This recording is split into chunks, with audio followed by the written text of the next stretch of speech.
Good evening. Good evening. Good evening to everyone. Thank you for joining me. And we are here for another reading from my ongoing fantasy series, which I am blogging over at my little blog site, Scribbler's Fantastical Workshop. This is Helkey 25, Mobile Holy Ground. And oh boy, do I feel good tonight. I don't know about you guys, but there is nothing so cozy as pulling some nice warm clothes out of the dryer after a shower, after a workout, and and just especially in the wintertime enjoying that like warm comforting snuggly feeling. So I've got kind of the warm comforting all overs right now, and I am going to be sharing with you because we are all going to have a nice comforting story. Oh, I'd say about a half hour as I read for you episode 25 from the most recent adventures of Maury, Beatrice, Sadie, and Ivan. We have, I believe, two chapters more to go in the recent series with these heroes before we get back to Myra in Hell. And so for this episode, we are still on the solar train to Asberg. We are still being hunted by the awful creature that is the curse rider, Gibbon's Crane. And our mages, who are now in dire peril of having their souls, as I call them in my stories, wisps, rent from their bodies or corpuses, they begin to start to pull out all the stops to try and deal with this awful creature. So without further ado, I will read for you Helkey 25, Mobile Holy Ground. The nightmares in the fricking train, Maury shouts. Beatrice spins, facing front. There's lurch, a shriek of wheels. The train contorts, jumping on its tracks, throwing passengers back and forth. Ghostly light strobes along the walls. People crouch and cower near her. Terrified murmurs surround her. What do I do? My energetic vessel's nearly empty. The Curse Rider's arrival in terrible glory has left her stunned, breathless. Fear threads through her, trying to freeze her to the floor. She spins, leaps up beside Maury. What now? He says, his jawline clenching in tension. We figure out some way to fight him, she replies. To her ears, she sounds far more confident than she feels. To exorcise the nightmare. Sadie stands up, puts a hand on Beatrice's arm. Wait. We've chosen our ground well. Look carefully. Beatrice's eyes lift to the wall. She watches the nightmare's ghostly spirit rushing back and forth through the train. Metal shudders, plastic smolders, wheels squeal and grind. But the train's form does not change. There is no diabolical transformation. You see now, we picked a solar train for a good reason. They don't call it fueled by heaven for nothing. Then Sadie lifts her hand, touches the train's wall, and incants, Ligamen malum. Blue-white light pulses out. A series of white rings expands from her point of contact. The rings ripple through the train, creating an interlocking chain of binding circles. The nightmare spirit shrieks, fades, then melts back in silence. Smooth forward motion resumes. Beatrice's eyes swirl with magical detection. The nightmare thrashes, but it cannot escape from Sadie's binding. stuck in a substance anathema to its nature, bound by a chain of celestial magic drawing strength from the solar train's innate benevolence. For now, the demon is locked down, unable to move. You trapped it, Beatrice exclaims in surprise and relief. You chose the train for this reason, didn't you? You knew. Sadie taps the train's deck with her foot, a sheepish grin spreading over her face. What does Myra call this sort of conveyance? I heard her say it once. Mobile holy ground, Highlander, Maury says. Damn, what a move. I saw you touch the wall and concentrate earlier. Didn't know it was to work a heavyweight curse. Beatrice wipes a tear that forms unbidden at mention of her daughter. The idea to set this trap came from something Myra said? That's as crazy as it is cool. Maury actually laughs. No time to celebrate, Sadie says. We've knocked out one of his main weapons, but we still have a curse rider to deal with. What's the plan? Beatrice asks.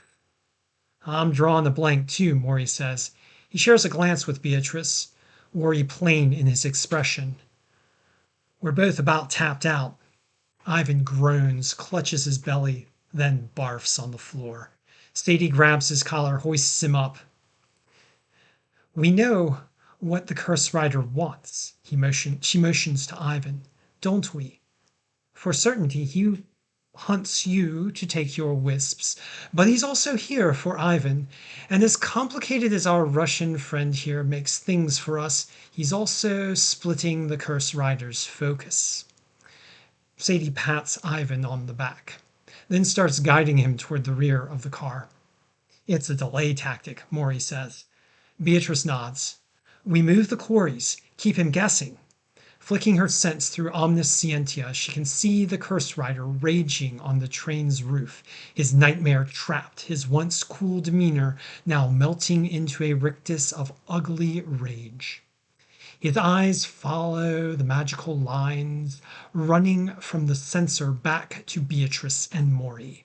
With great leaps that seem impossible for such a thin body, he begins bounding toward them.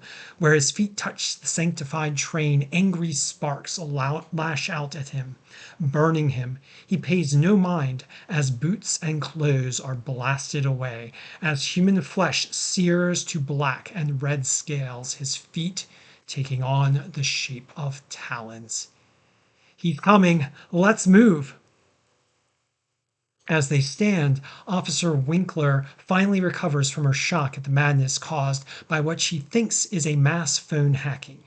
She's close, overhearing their conversation, though some of it's not processing for her, the magical parts mostly. She grasps the gist of her plan. Then her police radio blares with a confusing report of a helicopter landing on the roof and depositing a likely hijacker. She stands, pulls her firearm. Good idea. Get to the train's rear. We'll do what we can to protect your dignitary. Winkler rushes into the next car, joins two other officers, then uses the emergency access to get to the roof. Beatrice lifts a hand, then incants, Presidia! The blue light of her protective curse shoots toward the officers, enveloping them in a momentary flare. She ties off the energy, watching sparks trail them as they climb onto the roof. It'll last about 10 minutes, hopefully enough. Probing her energetic vessel, she finds she's got maybe one strong curse left. She doesn't regret it. Those officers are good people going into a situation they don't understand, one where they're completely outclassed. The curse rider is 10 cars back and coming on fast. They turn and rush headlong toward the train's rear. Running itself isn't a strategy, it buys them time, and not much. Cunning Sadie must have another trick card in her deck. Sadie grasps her by the shirt. I know you're almost out. Save your last magic until I tell you to use it. Going to need your special talent. Beatrice nods back, mouth forming a grim line. Aye, my captain, she replies, then rushes onward, checking her speed to make sure her companions can keep up. Most mages have specializations. Sadie's is healing, binding, protection, and traps. Mori's involved information gathering, detection, stealth, obfuscation, and weapon-enhanced ranged combat. She has a few areas of magical specialization, but she bets Sadie will draw something from her wide-ranging mobility-enabling quiver. They pass through one train car, another. Passengers stare in obvious shock from the phone disturbance, the jolting train, the diabolical light show. Warnings about a possible unauthorized bomb border flare through the speakers. Ivan stumbles. Maury hit him pretty hard. Can't say I blame him.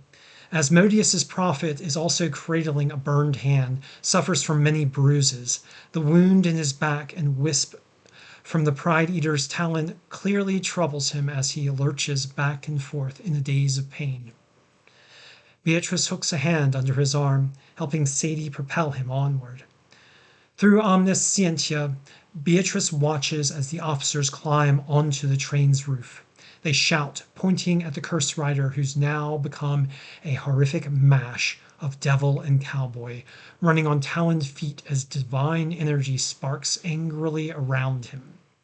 White light flares rising from Sadie's chain of binding circles, a Macto effect Sadie layered into her spell's structure. The sparks are ripping holes in his human flesh, a superficial garment.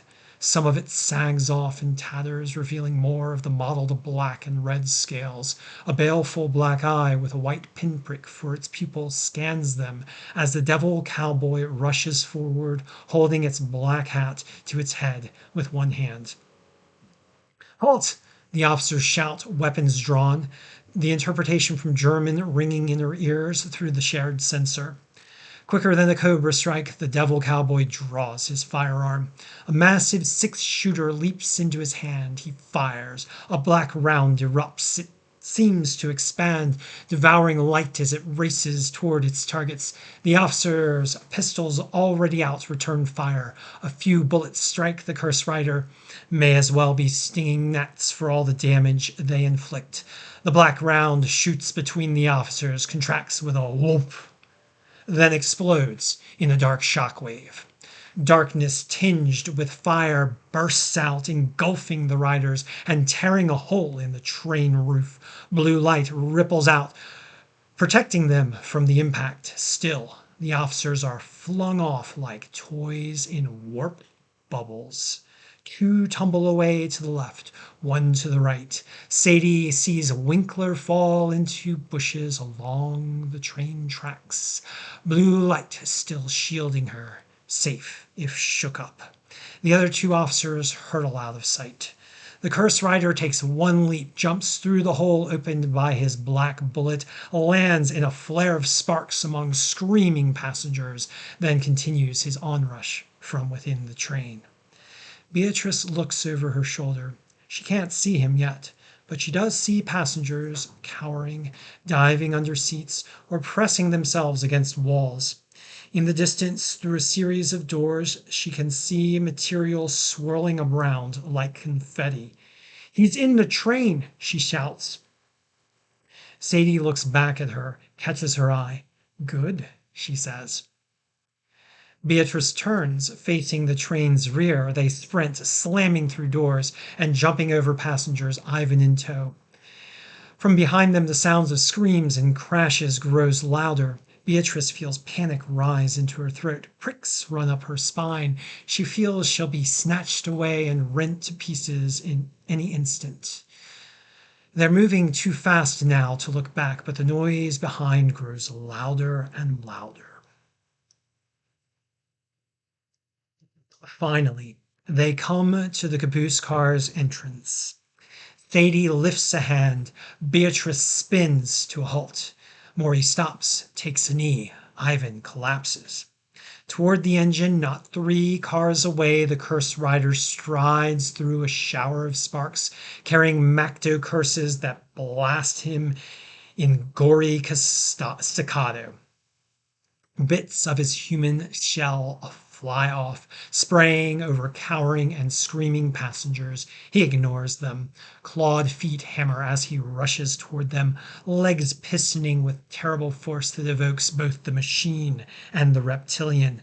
Eyes, twin white lights in orbs of darkness, fix on them like gun sights. His flesh and clothes now tatters. Most of what made him look human ripped away. His diabolical features mottled black and blood-red scales, twin horns sprouting from his skull, long claws replacing toes and fingernails take on most of his form now. Beatrice draws breath in awe of what Sadie's done with her magic. She turned the train into a gauntlet of destruction for the Curse Rider. It's still nowhere near enough. The thing she sees stands strong, barely fazed by the terrible punishment coming in from all sides. The devil cowboy, it still wears its ridiculous hat, explodes into a dividing doorway. The door is thrown off its hinges with a shriek of steel. The Curse Rider bursts through, now just 2 cars away. "I hope you know what you're doing," Maury shouts to Sadie. "He sees us. Good," she shouts. "Now run to the end of the train." They rush headlong. It's a real race now, and they're losing fast. Beatrice has no idea what Sadie has in mind, but it better be good. They're at the train's end. All that stands between them and rushing tracks, a door of steel and glass. About 100 feet away and opposite the door, the Curse Rider hurtles toward them. They're trapped, out of options. "Maury, shoot out the door," Sadie shouts. Maury, who was busy sighting down the Curse Rider, swings his weapon around and ejects the Macto magazine into his hand, switches it swiftly with a black magazine from his pocket, then aims at the door. Beatrice's eyes widen as she recognizes the ammo. These are tungsten anti-material rounds. Maury shoots 4 times in succession, blasting away the hinges. The door flies off into space behind the train, tumbling like a leaf. Sadie waves to the few passengers clustering near the caboose's rear. "Too dangerous here. Run to the front now." The passengers scamper toward the car's front. "Now hide. Something bad's coming." Sadie's voice is laden with cigarros, spurring them to move despite their terror. Not missing a beat, Sadie turns to Beatrice. "We're going up top. Draw your sword. Use your defenses. Get its attention. Then follow my lead." Sadie grabs Maury and Ivan. "Solir!" she incants. Together they leap up, propelled in a swooping arc by Sadie's cursed magic. Then they're on the roof, scampering toward the car's front. Beatrice is now alone. She draws her cursed pattern rapier. Sparks fall from its tip. The tattoos on her feet and hands flare with magic as she prepares what remains in her energetic vessel. With her thumb she taps the blue-white gem in her rapier's pommel. A pattern Presidia curse triggers, enveloping her blade in a bubble of protective light. She's deliberately bleeding a heavy amount of pattern lux into her name curse, showing off both her nature as an angel and as a mage, a combination any devil worth its warb would lust for. In front of her, the door rips off, pinning 2 passengers as the Curse Rider tears it like a sheet of paper from a notebook, then casually casts it aside. She crouches. The Curse Rider's white laser eyes in swirling darkness fall on her. She aims her sword at them. The Curse Rider hesitates for a moment, seems surprised she's alone, glances about for her companions. The pause is only momentary. her angelic magical form, its vital wisp energy fluttering within, is too spectacular a pull for a devil to resist. It tips its hat in seeming salute, lowers a hand toward the pistol on its belt, then leaps toward her. Sadie! Beatrice shouts. Una! Sadie replies, Una! She hears Maury speak in turn as he bridges the link between Sadie, Beatrice, himself, and Ivan. Una forms a bridge that flows like a river of magic between them. It then extends in a blue-green arc over the train, connecting them to their magical sensor, Omniscientia, hundreds of feet ahead. Beatrice's senses are transported along the bridge to the sensor's far-off focus, its view just above the hole created by the Curse Rider's first black bullet when it exploded among the police officers just minutes before. In her real sight, she can see the Curse Rider tearing through the train's floor with its clawed feet. When I cast my curse, use Lenue on the sensor, Sadie shouts. The Curse Rider's six-shooter whips up. Beatrice's sense of time dilates. The barrel seems to slowly rise. Hey, Mala! Sadie incants, using the binding circle curse to seal the caboose with a ward against evil. Beatrice spins her rapier. The gun's barrel lines up. Sparks swirl in the air. She can see the barrel through her circle of sparks like a gaping maw. 5 black bullets still housed in its cylinder, each a bulge of devil's magic waiting for launch. She grabs one spark. The gun's hammer falls. She hurls the spark. It disappears as it passes into the magical link made by Una and flares swiftly through the blue-green bridge above the train. The black bullet hurtles toward her. Shadow tendrils swarm out from it. Her rapier blazes. The light of a star briefly blossoms in the caboose as Presidia forms its bubble about her. Shadow tendrils coil and swell from the black bullet. About Beatrice, seats are ripped off their mountings and thrown from the train. Windows shatter, metal bulges and cracks. Beatrice is ejected behind the train in this clash of forces. Tendrils blooming around the swelling black bullet core through her protective light. If they touch her, they will tear her wisp away. The black bullet will capture it for the Curse Rider to enslave. Hundreds of feet ahead, in the train that is now leaving her behind, her spark finally crosses Una's bridge and shoots out from the magical sensor. It lands in the train's roof hole. The black bullet begins to engulf her, tendrils just inches away as she dips toward impact on the tracks. Tucking into a ball, she shouts, Lenue! The explosive magic of teleportation enfolds her, lighting up 3 more times to engulf her companions on the train car roof ahead and above. The black bullet cores through the explosion where she hung in midair a moment before. Beatrice emerges along with Sadie, Maury, and Ivan, each leaping up out of their own explosive spark shower. They fall about 8 feet, then land in a chorus of thumps in the ruined train car. A few hundred feet away within the caboose, the Curse Rider howls in rage. Sadie's magic has formed an iridescent field around the damaged car, reinforced by the train's holy ground. It contains the Curse Rider even as he vents his fury. Pounding and shooting the magical containment in furious effort to find release. The remaining passengers, not similarly bound by Sadie's magic and gathered near the exit forward, flee to safety in the next train car. For the moment, the Curse Rider is too distracted by his capture to pay them mind. He aims his might at breaking the bottle. He deforms the magical containment, causing the caboose to jump, its walls quickly tattered with dents and cracks. But for now, the mighty Curse Rider is held, even as Makto curses continue to rain down. Beatrice slumps to the floor, still shaking from the intensity of a few moments before. She says, "Well, Sadie, you did it. Trapped a curse rider, but I don't know for how long. I'll take my miracles. It's bought us time, hopefully enough to get us where we need to go," Sadie replies. "Tonder?" Maury asks. "Bronze," Sadie replies. "I've arranged a boat. We jump train here if all goes as planned.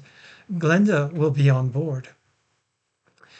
Beatrice looks at them, puts her shaking hand on her head.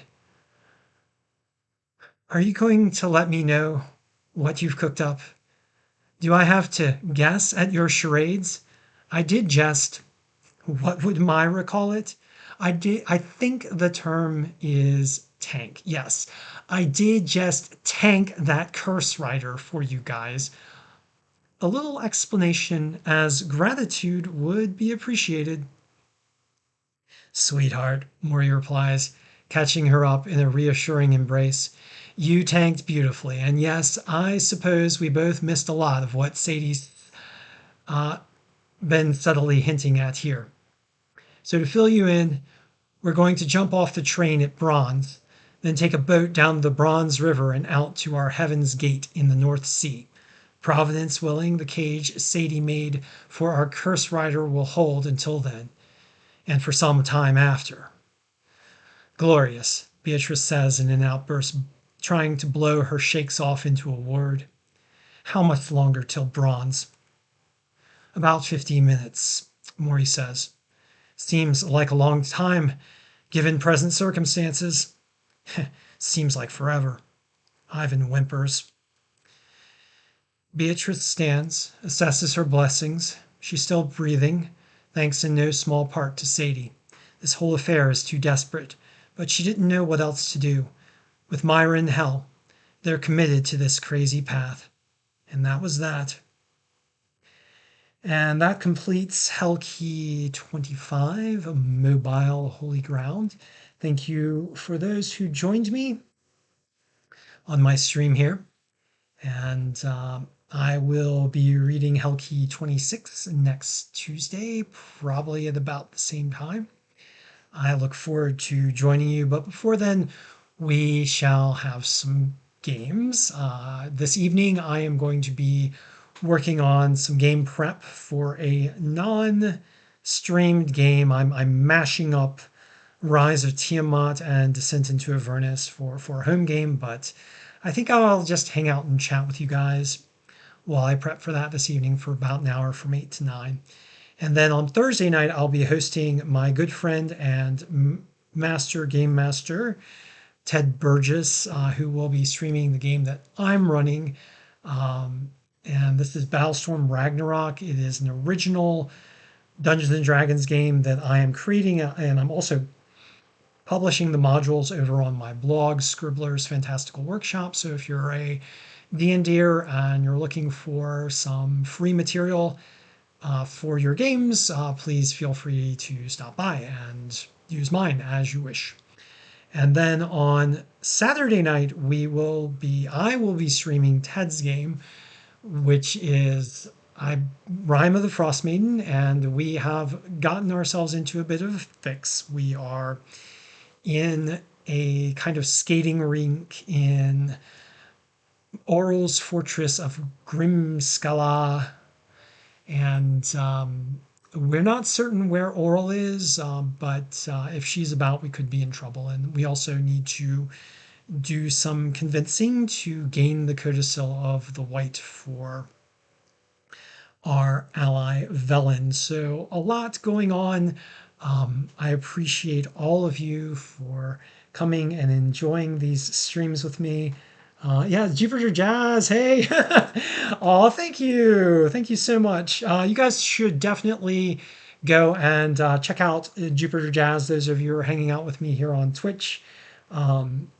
Jupiter Jazz has a wonderful stream, and I highly recommend that you guys go and check it out. You know what? I think what I'm going to do is I am going to try my... actually, I don't know if Jupiter Jazz is streaming. If Jupiter Jazz... Oh, hey, no worries. All right, Jupiter Jazz, are you streaming or are you just hanging out in chat? Because, I haven't even done a raid yet.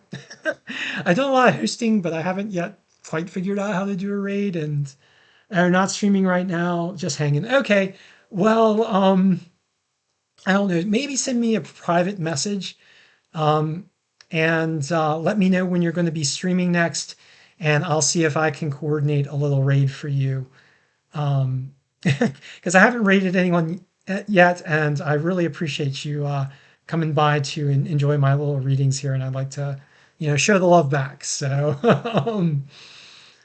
um, yeah, yeah. I mean, yeah, too cool. So fire me off a little private message, and for those of you who are watching this stream both on Twitch and YouTube and over on Facebook, if you come over here to Twitch, please check out Jupiter Jazz, and I'll be ending this stream.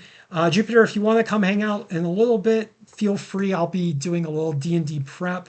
If not, it's cool. But I really appreciate you coming in here and sharing the good vibes here on Twitch. And give me a PM, and I'll do my best to share the good vibes back. All right. Well, thank you all for joining me again, and and we'll be streaming Helkey again next week.